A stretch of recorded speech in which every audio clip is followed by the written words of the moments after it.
One of the main claims of Zeitgeist is that the gospel story of Jesus is derived from the stories of previous pagan gods. They attempt to draw parallels between Jesus and these other gods to try to show that the story of Jesus is just a copycat story. Subsequently, these claims have all been debunked by scholars and historians. Zeitgeist appealed to Acharya S. for this theory. These claims can be found in her book, The Christ Conspiracy. Interestingly, it was the founder of Theosophy, Helena Blavatsky, and the Marxist theosophist Annie Besant who popularized these types of arguments and inserted them into the New Age movement.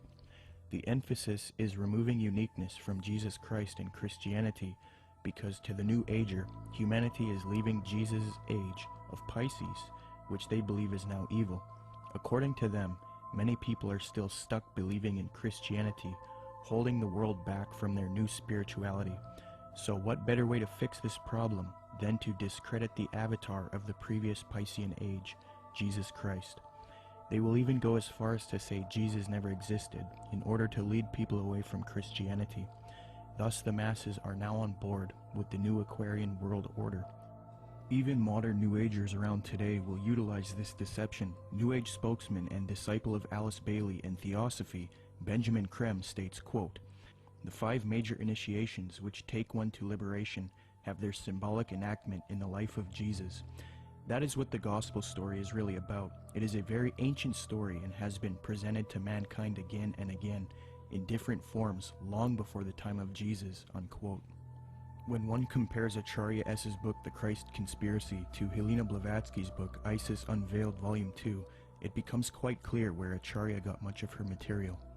For extensive rebuttals to this copycat thesis, see the following books, videos, and articles.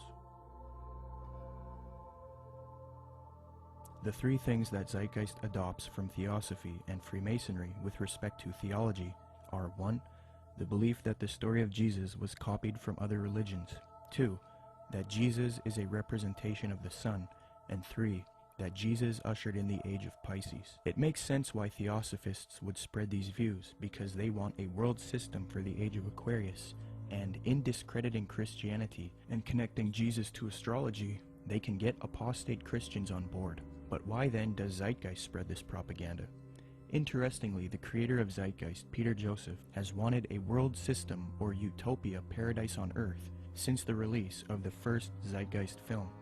And as far as the spiritual aspect of life, you know, we're all pure spirituality. Of course there's something outside of understanding because we're just a fragment inside this larger whole. I end Zeitgeist with a very positive note. We're talking about the consciousness, the whole consciousness, because you can scientifically orient yourself and even more importantly, spiritually orient yourself into a collective consciousness to realize that we're all one organism.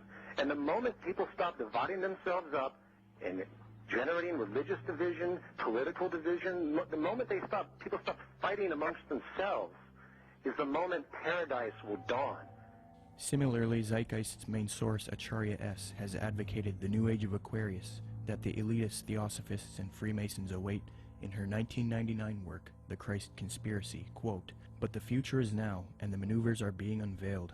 As far as Christianity's role in this new age," Carpenter states, quote, "Christianity, therefore, as I say, must either now come frankly forward and acknowledge its parentage from the great order of the past, seek to rehabilitate that, and carry mankind one step forward in the path of evolution, or else it must perish. There is no alternative."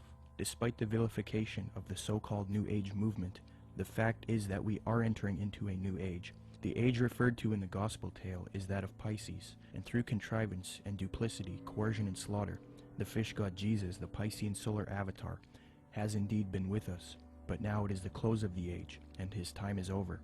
As Hancock says, we live today in an astrological no man's land, at the end of the age of Pisces, on the threshold of the new age of Aquarius.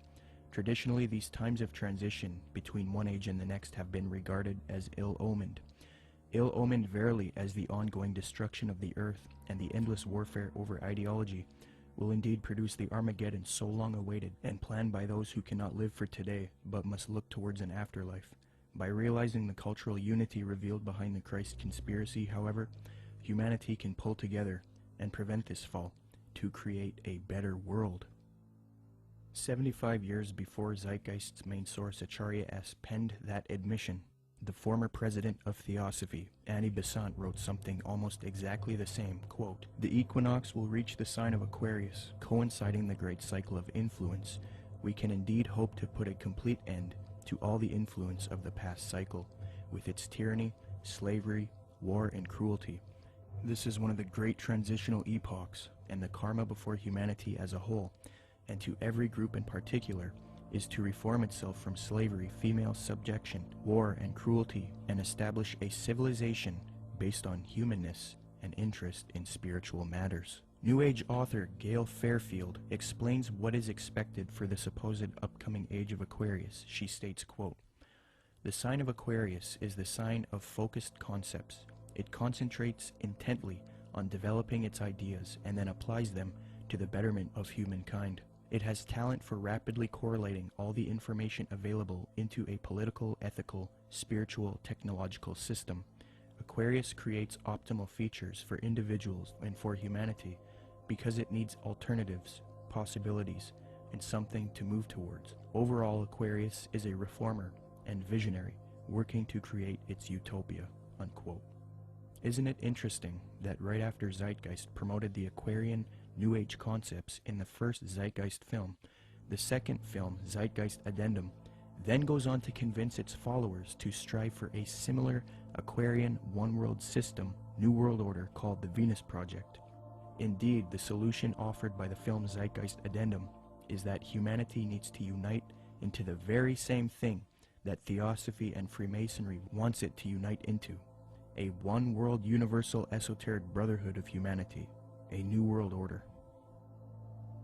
I think that the coming new system that the occultists speak of it's really crucial to understand that what they're talking about is not going to look like what we think the New World Order's control grid will look like.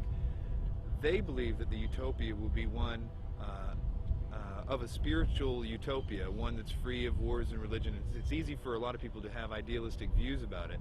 They're going to make it sound wonderful, which is what like the Zeitgeist Addendum particularly does in the second part, where they talk about, oh, we're going to like, you know, have free energy, we're going to provide your needs. There's been talk about erasing all debts. That's more the Venus Project is more what is it Jacques Fresco.